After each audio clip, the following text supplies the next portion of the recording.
All right, friends, I thought we would start this video with a little behind the scenes of NBC filming me. So, if you don't know what I'm talking about, quickly, NBC came to my office and filmed me going live.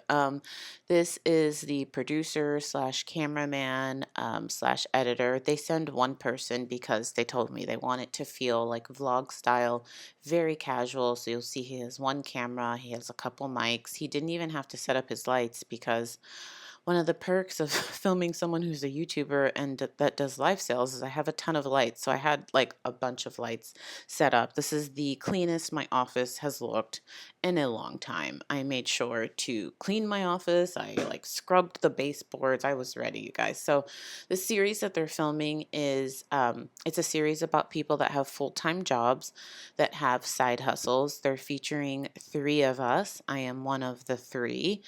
The other two people they were going to film were guys, but I guess they dropped out. They both were too nervous to be on camera. And the producer here, he was telling me, he's like, that happens a lot because we have a lot of people that says, "Oh yeah, I'm willing to do it." And then they freak out because they realize, "Oh my God, like this is going to be on TV. I don't want to do this. I don't want you filming my office. I don't want you filming, my inventory or whatever they do." So those two guys dropped out, and now they're have two other people lined up. And the producer, I'm trying not to show his face. I did get clearance from him. I said, "Is it okay if I film you for my tiny YouTube channel?" I was like, "I only have about 18,000." He's like, 18,000. He was so nice, you guys. Extremely complimentary. He was like, "I thought you were gonna say you had like 2,000 subscribers," and he's like, "No, no, it's fine." Like, and I told him, "I'm not going to show your face. I have to document this experience because when will NBC ever be in my home filming my office again? Like, I don't know." So he was really nice. And so he got what you're seeing here is he's just filming like little bits of my office for B-roll. So they're going to have my voice because he did do it. We did a formal interview session after the live sale. They're going to have like my voiceover playing while he's showing bits of my office. So he's showing, like right now, I'm working on my computer.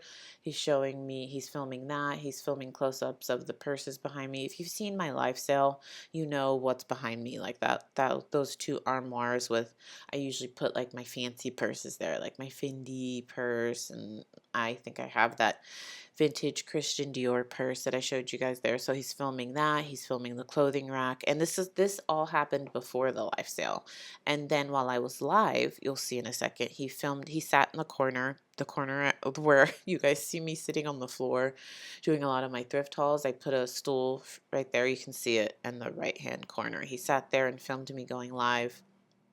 And then after that, we did the formal interview. It was about 2.5, 3 hours of filming, with an hour and like 15 minutes of that being just my live sale. It went by really fast. We didn't even have time to go to storage. So the second part is they want to go to my storage unit and film me processing a pallet. We were going to do that all in one day, but it just ran over. So we're actually going to do that. Um, Next month, he'll meet me at storage. I think he's going to ask me some more questions, and then it's just like a lot of B-roll of me breaking down the palette, processing it. And the show should come out in the fall, you guys. So they are going to release it to 11 different local news stations. They said Dallas, Austin, LA, New York, like Miami, all the major cities around the country. They don't all pick it up, so it may not show on all of those stations, but it might. And then it's also going to go on their website. So I will definitely let you guys know when it comes out. It should be out in the fall. I think they said they're going to do it like soon after the Olympics, so early fall. So very exciting, you guys. I was not nervous at all until he texted me and was like, "Okay, I'm downstairs." And I was like, "Oh, this is really happening." But then once he came in, I was like, "You've got this, girl. It's one person. Just act like he's not even there." So that's what I did. Literally, when I was live, you guys, first of all, thank you to all of you that came to that live sale. Honestly, I was most nervous not about being filmed for NBC. I was most nervous, like, what if no one shows up to this live sale? Like, what if literally nobody's there? No one's talking, and I'm just gonna have to fake it and like talk to myself because I've done live sales like that recently, you guys. Like I've had live sales where there were like 10 people there just last month. Live sales are such a roller coaster. You can have a live sale where you have 20 people and you sell out the show and you make hundreds of dollars. You can have a live sale where you have 100 people and nobody's buying and you make no money. And then you can have a live sale where there's 10 people. That 10 people live sale, no one was talking, but I sold almost everything I showed. And it just felt so slow because no one was talking, but people were bidding and buying. So I was just like, please, God, I've been talking about this NBC filming live sale. Please let there be at least 30 people. And you guys showed up. You were so interactive. Even if you didn't speak, I just appreciate it if you came, you guys, because I didn't tell you guys. And I didn't know till like a couple days before, but there was actually an NBC producer watching the live show, getting footage of me live, like as for from the perspective of a viewer watching the live sale, and that was his boss. So the person you see on this camera right now, that was his boss in the live sale. So I'm like, oh my God, if she's in there and there's like 10 people and no one's talking and no one's bidding, she's probably going to be like, I don't think I should record this. But thank you guys. Oh my gosh, I sold almost every single thing I showed you guys. I think there were only like 2 or 3 pieces I didn't sell. Everybody was so nice. The producer that was in the live cell, like watching the chat and everything, she was texting him, this guy on camera right now, saying like, oh my gosh, this girl was made to do this. She's so interactive. Like she's talking to the chat, she's running the items. She's so energetic. They were both, as soon as I turned the camera off, I posted about this on Instagram. Miguel, that's the person you see here. His mouth was literally open. He was like, he went to make sure I was done being live. And he's like, are you done? I was like, yeah. He's like, oh my gosh. He was like, we are so impressed with you. He's like, I've never seen something like this. I don't think either of them had ever seen a live sale, which was kind of eye-opening to me because in my little reselling bubble, I just think, oh, the whole world knows about live selling. But honestly, you guys, outside of us resellers and the few people, the few thousand people that watch live sales, the masses in the world have no idea what live selling is. They don't know. A lot of people know what Poshmark is, right? A lot of people don't know what Whatnot is. They don't know that people are live selling and how big it is for us in the reselling world. But um, it was just eye-opening for me because he's like, neither of us have ever seen anything like this. We didn't even know this existed. And the fact that you do it so well, you are such a natural at it. And I was like, it literally lifted my spirits, you guys, because some days when you do those live sales and you have 10 people there, you're like, what am I doing? Like, why am I doing this? Like, there's 10 people here. Yes, they're buying, but live selling is it's so much work, you guys. It is so much work to go on camera, to be energetic, to show the items, to run the items. It's like you're doing entertainment with reselling.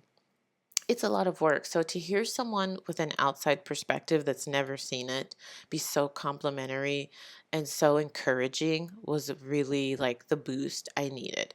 He was so complimentary. I can't tell you how much his kind words like really lifted my spirit. So it was really nice, you guys. This was such a pleasant experience.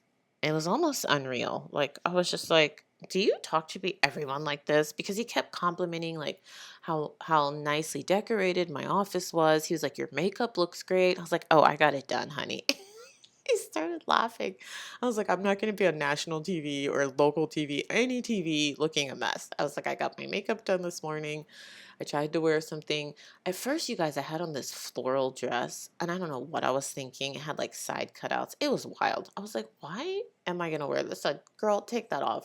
It was just too much. It was really cute, but I was like, you want something more neutral. I don't want something too distracting. It looks like I was going to like some type of like quinceañera. I don't know, somebody's cookout. It was a mess. It was cute, but it was a mess. So I'm glad I stuck with this dress. You can see I cut the belt loops off. This dress comes with a belt, you guys. I could not find the belt to save my life. So I was like, you know what? I'm just cutting these stupid belt loops off. So that's what I did. So now I'm changing the angle so we can get a different shot. Such a YouTuber. I'm like, I have to get this content. I filmed this stuff because I knew that I would want to remember this, because it's a moment in time that you want to remember. So after the live sale, you can see he's sitting there. This is me ending the live sale, and he's starting to tell me like, oh my gosh, I've never seen something like that. So after the live sale is when we did the formal interview portion. So we did some standing and some seated. I was watching this footage back. I didn't realize like how serious I looked. And I'm hoping, like, I'm smiling here, but I'm hoping this is when he's going to put, like, the B-roll of my office. Because, look, I look so serious, like I'm being, like, prosecuted or something. Oh, no, this is before he started filming me. And I'm, like, asking questions. I'm like, do I look at you or do I look at the camera? But look at how serious I look. I forgot to smile. And I talk so much with my hands. I'm so expressive. Anyways, that's it, friends. I just wanted to show you a little behind the scenes of what happened, and thank you all so much for your support. I appreciate it, and I will let you all know when this airs. Now we're going to go to storage and pull some sales. I'm going to show you what's been selling. Even with all this going on, you guys, I have been keeping up with my listing and my well, let's not lie. I have not been keeping up with my listing. I usually list 5 to 7 days a week. And I schedule them ahead. So currently I'm listing items that are going to go live next week. I am a week ahead. So we schedule listings, but my virtual assistant has been keeping up, like with the NBC filming. Also, July is a month, you guys, where I have a ton of birthdays. Any of you that have been around a while, you hear me talk about this annually, but literally it is my husband's birthday, my mother's birthday, my goddaughter's birthday, 3 of my best friends' birthdays all in July. Like, it's like back to back. And so these are birthdays where I actually spend time with the people. I want to get them nice, thoughtful gifts. Like, it's just a lot. July is like crazy. It's like bam, bam, bam. Every week something's going on. So July is a crazy month, but I am glad that I got the NBC filming done. Thank you so much to all of you that came to the live sale. I'm going to thank everyone that's on the newsletter. Thank you to all of you that have signed up for the newsletter. I think we're close to 500 people that are signed up. If you don't know, I created a 100 brand free BOLO list. The only catch is you give me your email list.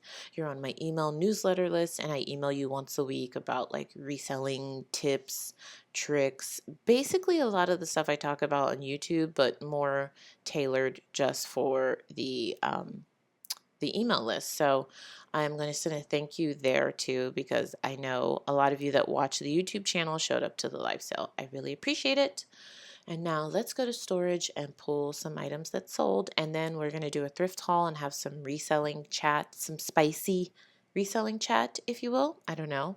Controversial? I don't think so. But you guys know I keep it real here. So stick around to the end and you'll see or hear what I'm talking about. Okay, first up, this Skims dress sold. It looks like nothing here on the screen, on my shelf. So let me put it on the screen. This sold for $50. And it sold within 2 weeks of me listing it. I've told you guys for the Skims, I'm now usually only picking up like the clothing, the bodysuits, like the more substantial shapewear pieces, because like the bras, the panties, they just don't sell like they used to. So super happy with this, brand new with the tags, and it's a size extra large. This is a brand I feel like I showed you guys when I was gonna list it, Vitamin A. I have never heard of this brand. Definitely a brand to be on the lookout for. These sold in less than a month. I mean, they're in good condition, but you can see, like, I have to cut off that snag. They're slightly faded. I did put that in the listing. They have pockets. Sold at Nordstrom. These retailed for $90. Brand new, you guys. Yeah, so never heard of this brand. Brand to be on the lookout for. It's my first time ever finding it. That's one thing I love about reselling. I learn things every day, you guys. Even though I've been doing this so long, I always tell you, there's always new brands to learn, always new bolos to find. So super happy with this, and it sold in less than a month. This is a brand called Threadup. It's a really popular bra brand because they are very, I'm trying to find the size tag. They're really size inclusive. This is what the tag looks like. That mark is from liquidation. They'll do that sometimes, you guys, when you buy things in liquidation, just in hopes that I don't know. I guess they think that'll deter people from reselling it. I just take photos of it and say this mark is due to liquidation, and these sell. I had about 200 of these bras, and I'm down to like my last 10. I bought them here locally from my supplier, and over the last year, they've just slowly been selling. I thought they would sell a lot faster than this. I had never heard of this brand until I bought them in a pallet, and then I looked up comps and was like, whoa, this bra brand new retailed for $78. And I've had this for almost a year, but they're super easy to photograph and list, and I am almost completely sold out. So definitely an intimates wear brand to be on the lookout for. This is a Zara men's top. This is a more recent tag, size medium. How cool is this print? I was trying to find a stock image of this shirt and I could not find it anywhere, but this sold in about 3 months, size medium. I don't pick up a lot of Zara, you guys. Unless it's a unique print like this, it's new with tags, or it was like a blogger fave. It just, Zara sits too long for me, but I do pretty well with the men's of the day. All of these sales I'm showing you sold yesterday. Pissarro Nights, size 14, new with the tags. I got this in a Nordstrom palette. I literally got a Nordstrom palette, you guys, that was nothing but gowns. It was amazing. It was like 50% gowns, 50% bras. Brand new with the tags is sold for $175. Happy to see it's off to its new home. This is a newer to me brand. Before 2023, I had never sold this brand, and I know I have passed it at the thrift store many times before, but brand new with the tags, and sold. This sold in less than a month. This sold in about 2.5 weeks. So, I don't know. I'm so indifferent on gowns. Sometimes they're a hit, they sell quickly, and you get great money. And then other times they take years to sell, and you're just storing these huge gowns for like 18 million years. So I don't know. And I check comps, and comps are good, but they just sit for so long sometimes. And then you have an anomaly like this that sells in less than a month. So a lot of the gowns I got in that palette I sent to Threadup. They've already sold, and I have made, I'm not exaggerating, thousands of dollars selling gowns just like this on Threadup. So highly recommend considering that. I can't ever recommend selling on Threadup. It's such a crapshoot, but it has worked for me. So take that and do with it what you want. The most confusing reselling advice you've ever heard.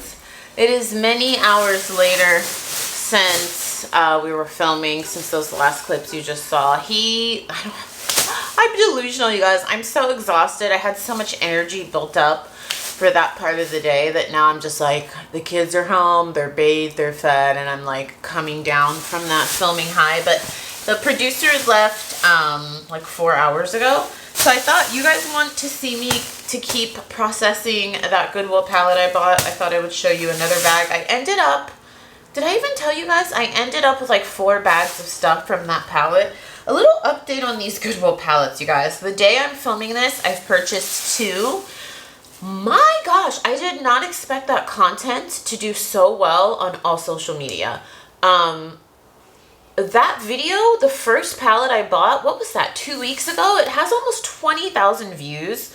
The second palette I just bought has a couple thousand views. And for my little channel, you guys, I call you guys, if you hear babies, this is just the reality of filming. I'm so grateful to be able to have an office with 2 kids, but sometimes you guys are just gonna hear kids because there's 2 toddlers that live here, and sometimes I have to film at night, but I know most of you don't care. I was not expecting that content to do so well. Yeah, that video, I don't really talk to you guys about YouTube income very much.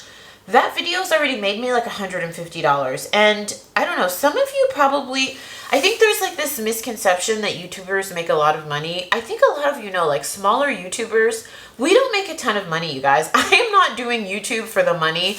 I am like lucky within a month period if I make like $30 on a video, maybe 50 bucks on one video. That's like a great time for one video. So to make like $150 on a video, is really good for me. But I don't do this for the money, you guys. I genuinely love filming. I love educating you guys, sharing what's working in my business, what's not.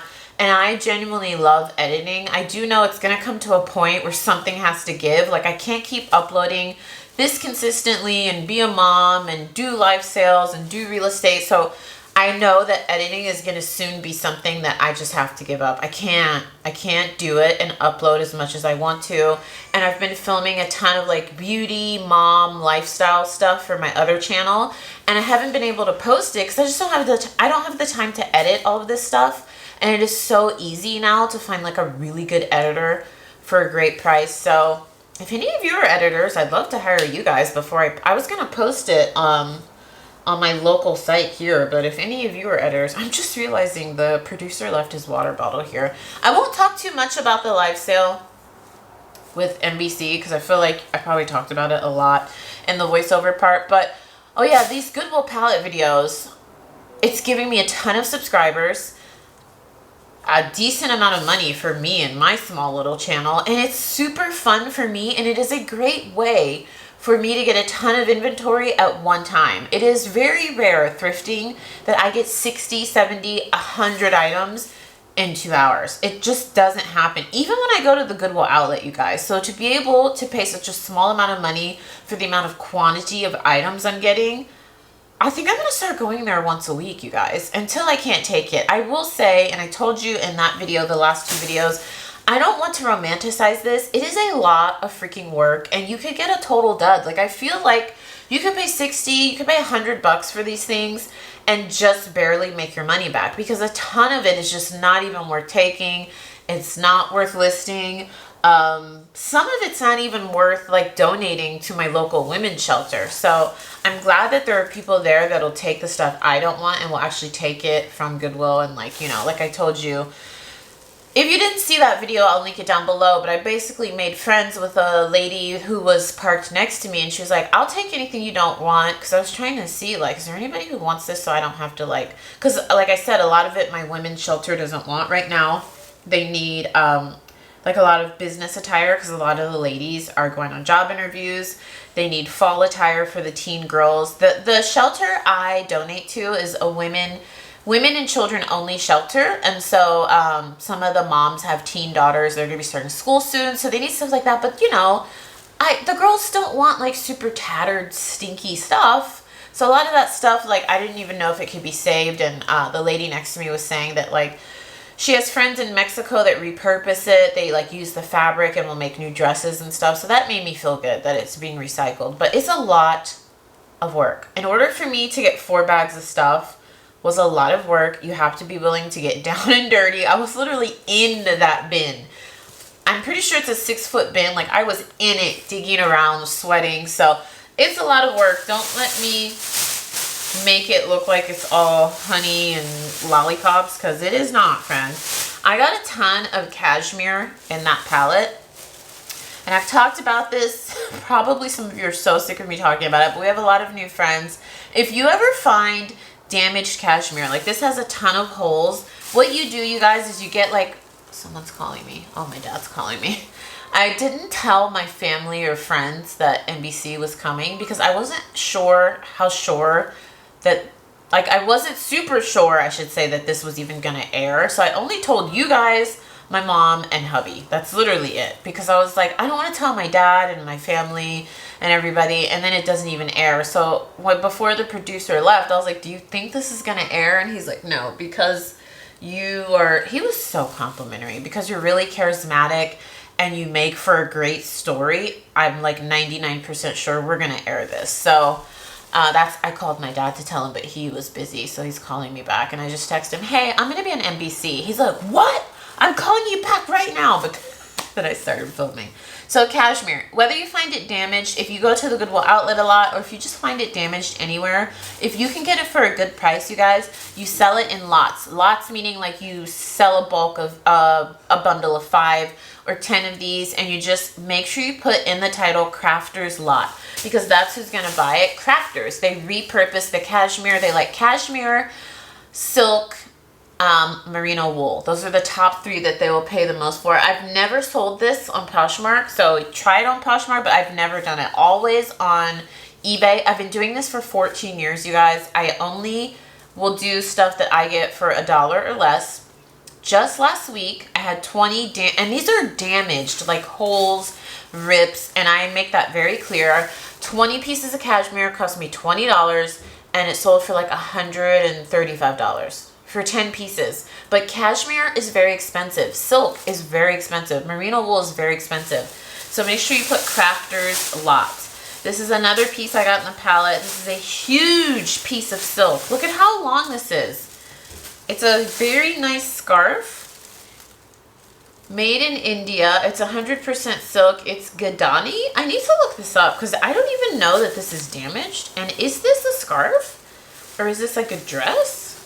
I've got to open this up. It's like all wrapped up. No, this is a scarf.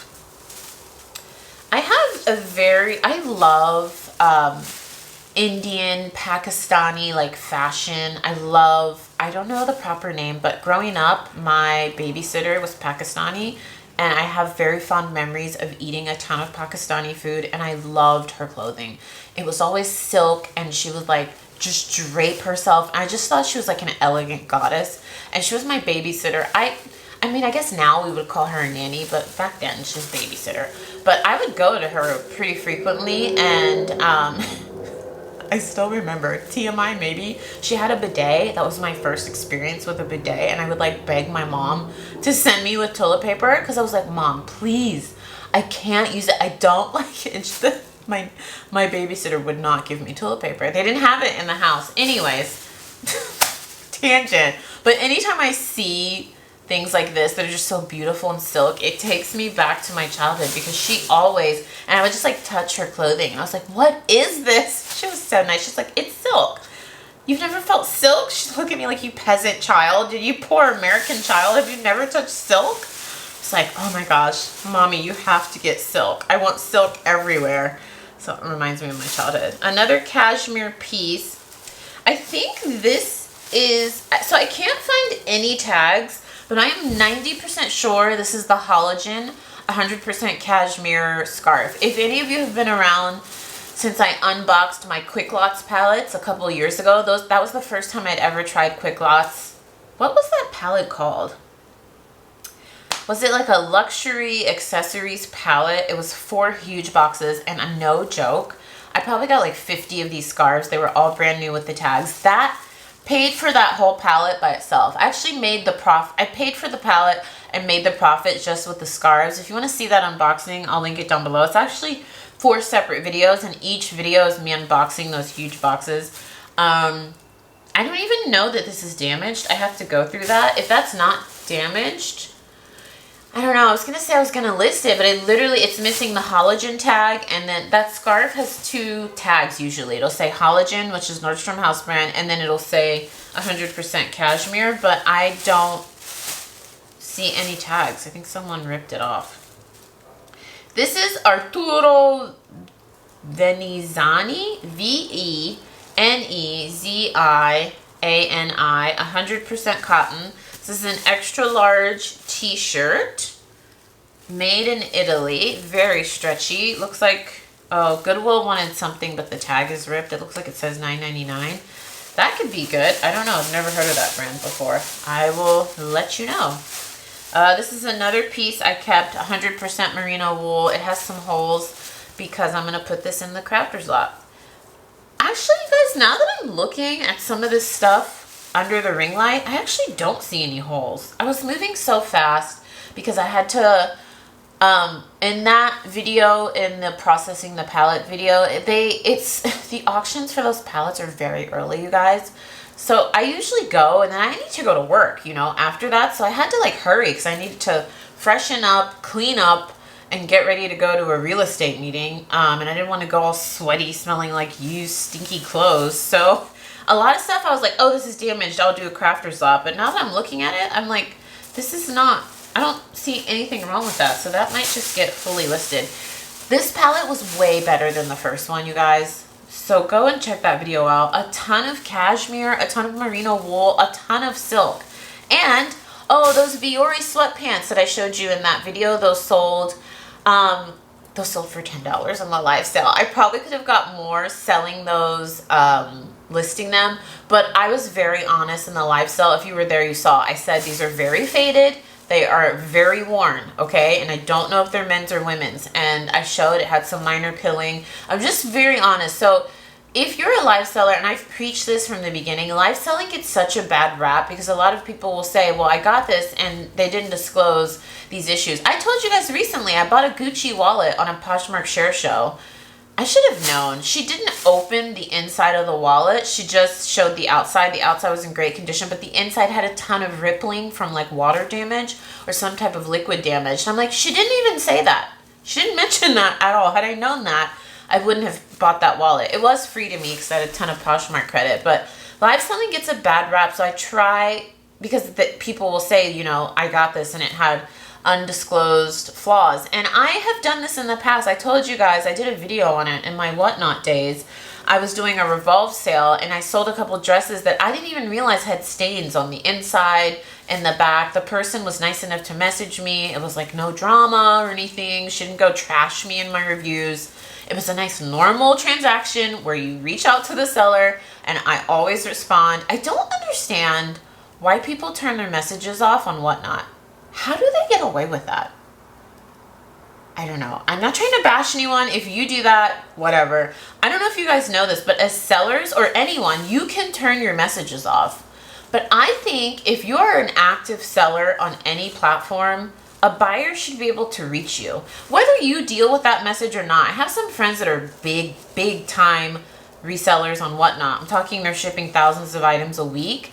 And they have a customer service agent that responds for them, but they have their messages open. But then a couple of my friends, like people I'm friends with, I guess I should say work friends, they're like, oh, I just turn my messages off because I'm not going to deal with that. I'm like, can you imagine buying something from someone and you notice there's an issue and you can't message them? Because that's what we want. Let me speak for myself. As a seller, I would much rather you reach out to me first, try to let me make it right before you go to whatnot or before you leave me a bad review. Because I feel like you're more prone to get bad reviews if the person can't reach you themselves. Because they're going to be like, what the heck? I got this thing and maybe it was an honest mistake. You missed a flaw or something and they can't even message you. I just thought that was wild. I honestly don't know that I believe that should be allowed, but I mind my business. I always tell you guys, I don't tell you how to run your business. If you have your messages off on whatnot, you do you. I would personally never do that. And I get some crazy messages on whatnot, you guys. People asking me for feet pic. People asking me if I got stretch marks in my latest pregnancy and if I can send them photos of it because that's their kink. Like crazy stuff. But I just block them and delete. I don't use that as a reason to be like, well, that's why I have my messages off. Because then, like I said, that sale I did, the buyer was so nice. She reached out to me. I said, I'm so sorry. Let me make this right. And she got a full refund. And I told Whatnot, please give her a full refund. And I actually just let her keep the items. So had I not been able to get that message, how would I have fixed that? And she was very happy with the resolution. So I don't know. That is the only platform that I know of that you can turn your messages off. Can you do that somewhere else? I've never sold on Depop or Mercari, so I don't know there. Can you just like turn your messages off? That just blew my mind. Anyways, lots of tangents, but you guys said you like when I talk. Did you guys know Uniqlo makes stuff 100% cashmere? This is another 100% cashmere piece I got in the palette. I swore I saw a hole in this, but now I'm looking at all this stuff, you guys. I think I'm going to be able to list these. I don't see any flaws with that. This palette, I might make like, if I can sell these cashmere pieces individually, I've sold that exact Uniqlo, not that one, sorry. I haven't sold Uniqlo cashmere because when I saw that, I was like, I didn't know they made cashmere. I've sold that exact collagen scarf before for like anywhere from $40 to $70. Silk scarves that are this long. I've sold silk scarves similar to this because they're so long. Oh, this has a lot of holes. Whoa, this has a lot. All right, this one is, I don't know if you guys can see it, but now that I'm holding this up to the ring light, but if this were in good condition, I could probably get like $40 to $60 for this. But this one has a lot of holes, so that one's definitely going in. What brand is this one? This is the men's store Bloomingdale's. I've never sold cashmere from Bloomingdale's, but I don't know. I'll keep you posted, you guys. I really look over cashmere with a fine-tooth comb because it's so easy to get damaged. Here's one that for sure is damaged. This is Vince. This is so sad because this retailed for hundreds of dollars. It has a huge hole right here. This is Vince 100% cashmere. It's a cashmere sweater hoodie too. If you guys ever find that, look up comps. I looked up comps when I bought the palette last week, and in good condition. Minimum I saw selling price was $100. That retails for hundreds. I'm not even exaggerating. Look at this, more cashmere.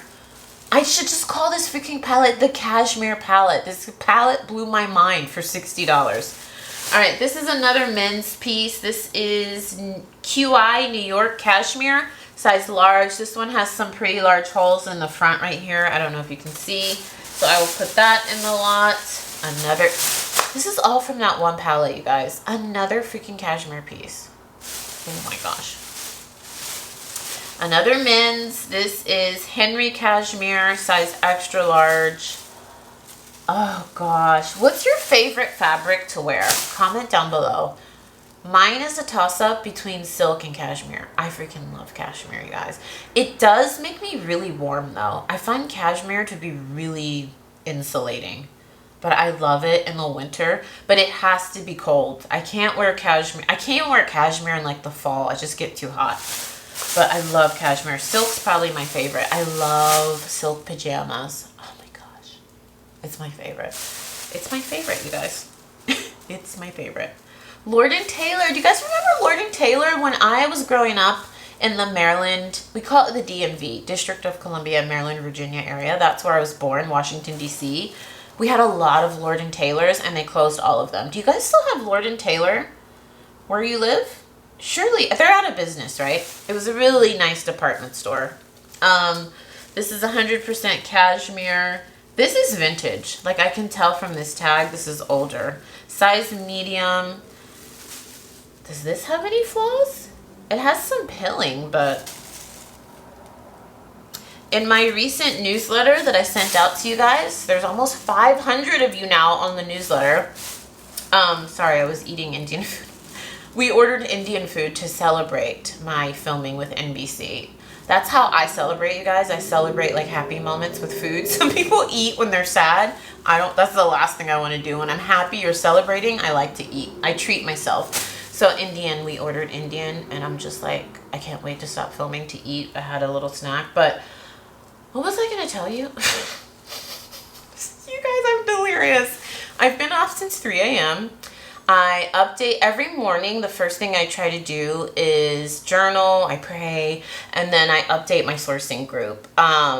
Yesterday, I posted 50 links in the sourcing group. If you don't know what I'm talking about, July 4th, actually, so the group's almost a month old, 3 weeks old. I started a group where I call it Nikki Buys Sourcing Group, but basically I help you source. I don't know how else to describe it. I won't talk about it too long because it is a paid group, and I know some of you do not give a flying poop about paid groups, but I really am trying to make it valuable for the members. We have close, I think we have 70 people in the group so far. So every day, 7 days a week, and I wasn't even expecting to do this. I'm in that group posting links, scouring the web for you for the best deals. And I know a lot of you that are in the group are actually getting some really good deals, which makes me happy. I've also started offering, this was not a benefit I was thinking of doing in the group, but I'm offering wholesale deals. Should I even say wholesale deals? I'm offering deals to people in the group. So like, for example, I'm going to pick up some Skims later this week. So I said to the group, this is not something I'm offering to you guys. I'm sorry. If you're in the group, that's different. If you want to check out the group, I always link it down below, but I just don't have the manpower right now to offer it to the masses. But for the group, I said, hey, I'm going to go source some Skims. Are any of you interested in placing an order?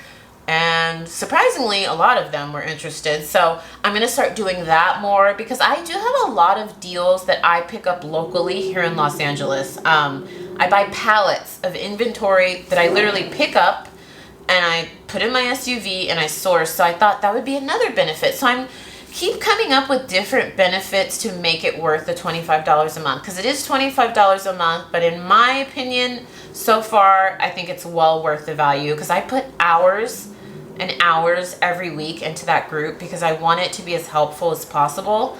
So it's basically you're getting like a sourcing assistant. And then I also have AI running that also alerts the group when certain things that are out of stock that are really popular go in stock. So far I'm loving it, you guys. I do think it might get to the point though where I need help. I'm realizing if I want to grow my business, the NBC producer asked me, like, what's the next step for your reselling business? And I told him in 2025, I would love to do $500,000 in sales. I don't think I can do that alone. I'm being very real. I would at least need a part-time assistant or something. So, and that's just purely sales. That has nothing to do with my sourcing group, nothing to do, just sales from eBay, Poshmark, whatnot. I would love to do $500,000 in sales. So, and just with everything else going on, I'm gonna need some help to really pull that off. So if the group gets much bigger, I'm gonna stay on top of it. It's not gonna fall off. I'm just gonna get an assistant to help me with staying on top of the group, because it's actually become quite fun for me. It's like my little baby, and we're like building a community. We're making friends. We're sharing advice. I think it's a really helpful group, but that's just my opinion. Anyways, I'll link it down below. This is 100% silk. This is express. This is their older tag. I'm pretty sure this is vintage. Size small. I might keep this. It's a little bit faded. This is like that silk that kind of feels like a silk cotton blend. I don't know what you call this kind of silk, but it has that distinct feel. It's the type of silk that, like, if you don't dry clean it and you wash it, it gets stiff. It feels like that. And this is oversized. Ooh, this is a bit of me, as the Brits say. I might keep that, you guys. That's a perfect little work top for me too. This is Fabletics. This palette had Fabletics in perfect condition, you guys. Oh, no. Actually, it has some pilling. I might keep these. What size are these? They look a little big. Dang it, size extra large. Maybe if I roll them up. I don't really like that it says Fabletics all over the front. I don't have the best luck with selling Fabletics, you guys. Recently in a video I showed you those limited edition print Fabletics leggings that I had forever. I tried to sell them on Threadup. I tried to sell them myself. Finally, I took them down and did sell similar, and they sold for like 25 bucks. But I thought those would fly because they were limited edition. They're vibrant. They're perfect for summer. They were new without tags. And it sat for like almost a year or something. I don't know, a long time. So I feel like basic black leggings from Fabletics won't do that great. You guys, this bag is so full, but I've been talking so much. I don't want to go eat Indian food. I talk too much, but you guys said you like it. And I can relate. Actually, before I started filming this, while I was listening to Lisa Stevens. I'll link her channel down below. I discovered her years ago. She used to do beauty videos when I was doing beauty videos, and then she transitioned her channel from beauty to reselling, and she does like a lot of come throughs with me's. She does like, I like that she's very honest with you about what's happening in her reselling business, just like I am. Like, she's currently in eBay jail, and she's talking about like how to get out of it, and I was in eBay jail. Like, she keeps it real, and it's a good person to have on like while you're working, while you're listing or whatever, because her videos are usually pretty long. Like mine have become, her videos are anywhere from like 30 minutes to an hour. So I will link her channel down below. Go give her a follow. Tell her Nikki sent you. I think I've been watching her channel for like 5 or 6 years now. And I think she deserves way more credit, way more views, because she posts a couple times a week, you guys. So go and give her a follow. I'll link it down below. But I have been talking a lot, and you guys said you like it because you do like what I did with Lisa. You just put me on and you do your work, and it's like hanging out with a girlfriend. I mean, we've talked about everything. We talked about Indian food. Oh my God, you guys. I don't know if I told you in the voiceover part, I kind of mentioned like Taylor Swift and her boyfriend and how I was annoyed with seeing him on stage all the time. I lost some viewers during the live. So when I was talking about that, my mom was like, stop talking negative about Taylor Swift. You know, people don't mess around with that girl. They love her. And I was like, I know I shouldn't have said that. But I wasn't saying anything negative about Taylor. I was just saying, like, I'm like, why is he on stage now? Like, he went from just being her boyfriend, which great, I'm happy for her, be happy. But now it's like every video I see, it's like him on stage dancing around, and I'm like, oh God.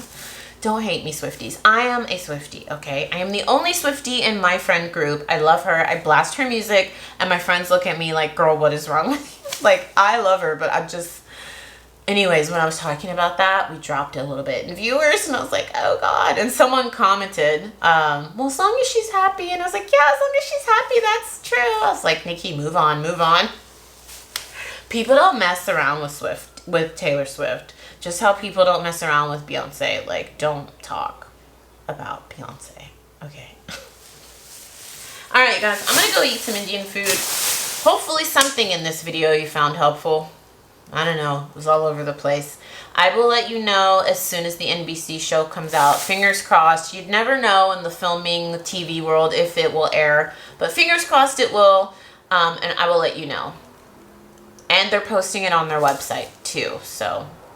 All right, friends, I'll see you soon. Don't forget to subscribe. I'll be back. Ciao.